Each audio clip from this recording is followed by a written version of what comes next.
10:03, mais liberdade de opinião, mais Fernando Molica, mais Boris Casoy.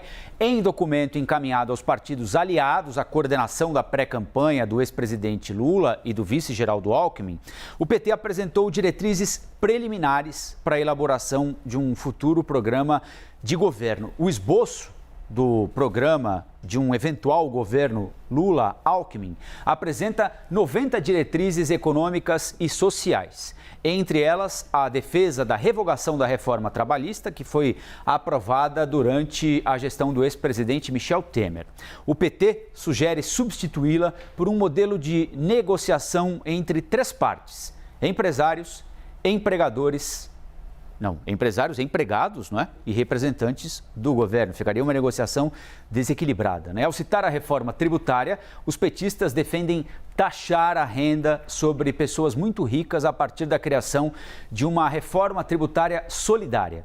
Em outro ponto, o documento defende a revogação do teto de gastos. A justificativa do PT é de que, dessa forma, será possível novamente incluir pobres e trabalhadores no orçamento. Vamos lá, hora de opinião, então, de Boris Casoy e Fernando Molica. Vou começar aqui com o Molica. Essa revogação da reforma trabalhista feita, durante a gestão de Michel Temer já tinha sido anunciada pelo PT, já era uma intenção, agora está lá, preto no branco, na intenção de governo que tem, no seu plano de governo, Molica. Isso agrada ao mercado, aos investidores, ou isso traz mais temor com relação à situação fiscal brasileira, hein, Molica? Eu costumo dizer que o mercado é uma entidade misteriosa que costuma baixar nos terreiros da Faria Lima, em São Paulo, né? Enfim, vamos lá, o mercado, investidores, pessoal que tem grana, de um modo geral, né? A gente não fala muito mais empresários, né? A gente fala mercado. O mercado, o tal do mercado, gostou, né, dessa reforma trabalhista, né, feita no governo Michel Temer, que mudou algumas relações, modernizou algumas questões, outras são mais delicadas, mas enfim, o mercado e os investidores representam uma parcela pequena da população brasileira. É uma parcela importante, uma parcela que investe, que gera empregos, principalmente ali os empresários mesmo, né? Enfim, nem tanto esse pessoal que mexe com papel, mas é uma parcela pequena da sociedade brasileira. Então, discutir é importante. Como foi frisado, né, pelo Colombo, são diretrizes preliminares. É uma proposta do PT, Partido dos Trabalhadores. É justo, né, que um partido que se anuncia como tal, que tem na sigla isso, apresente propostas nesse caminho. Agora, isso vai ser submetido, né, ali a outras lideranças, né, o próprio Alckmin. Muita gente vai conversar sobre isso. Mas são pontos para uma discussão e é importante que os candidatos se coloquem.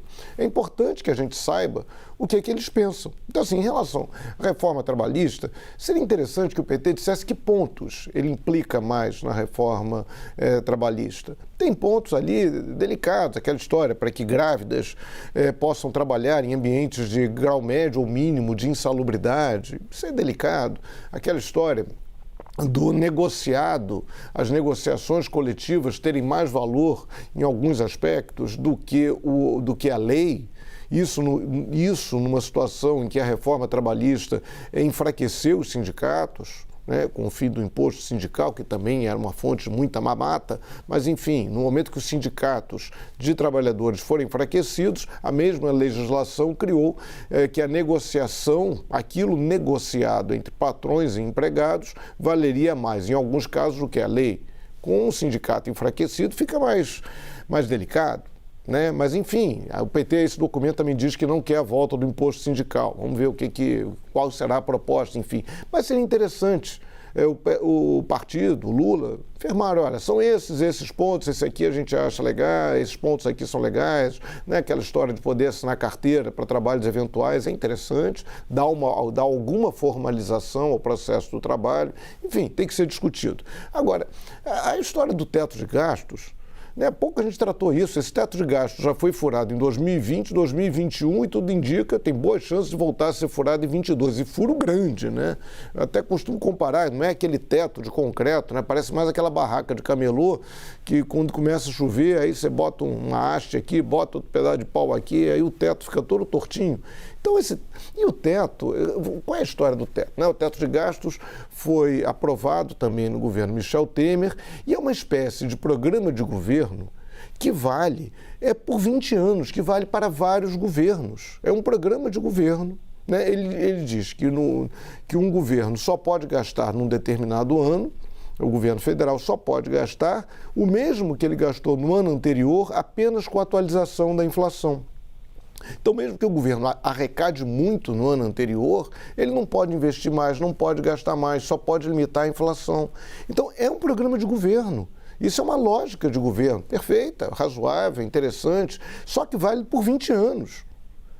Vale até 2036, independentemente do governo que venha a assumir.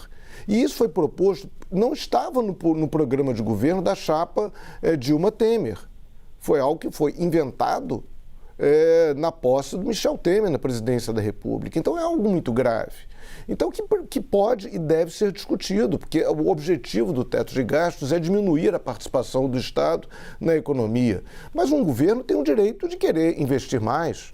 Teve domingo uma entrevista do economista André Lara Rezende, que teve participação importante no Plano Real, que ele defende uma mudança na lógica do teto de gastos. Ele diz que é importante manter o teto de gastos para as despesas correntes, particularmente salários, mas não nos investimentos. Né? E ele é um economista de um viés mais conservador. Fala, olha, para investimento não, o Estado tem que poder investir, pode investir mais, né? Não pode ficar limitado ao teto de gastos. É uma discussão interessante para a sociedade brasileira e governos têm o direito de assim que eleitos, implantarem seus programas de governo, não podem ficar presos a um programa de governo feito pelo Michel Temer em 2016 com a aprovação do Congresso. É com vocês. Valeu, Molica.